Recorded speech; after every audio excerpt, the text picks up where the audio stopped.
Just next to the pier, there is a set of colorful rock units. There are orange veins, black dikes, and also faults. Dr. Tam, how should we study such a complicated structure?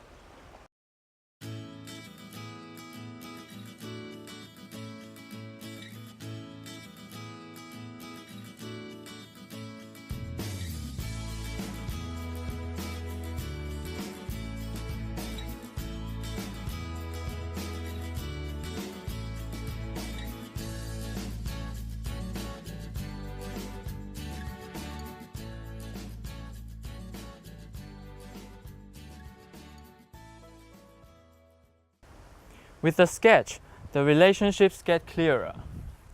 This orange vein cuts through the light gray rock unit. So the vein is younger.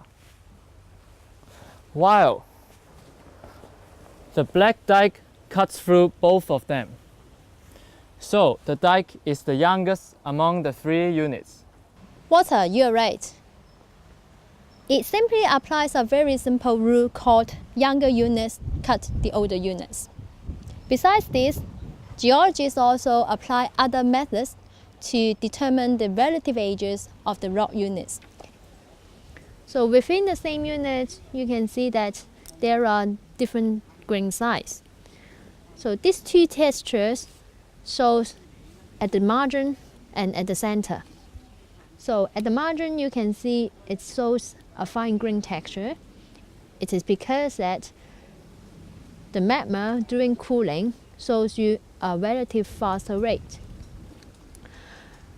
When we look through inner side, we can find coarser grains. These coarser grains indicate a relatively slower cooling rate.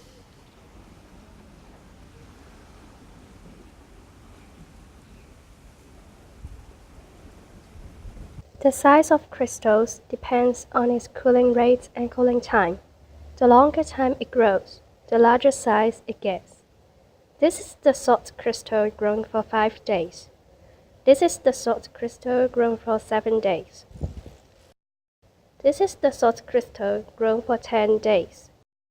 This is the salt crystal grown for 14 days. Walter, geologists also apply another method to determine the relative ages of the rock units. Here is one. It is called the younger units include the older units.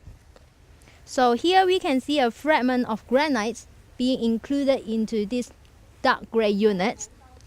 It means that this dark gray unit is relatively younger. Hey students, summarizing the information, can you now tell the formation sequence of the rock units?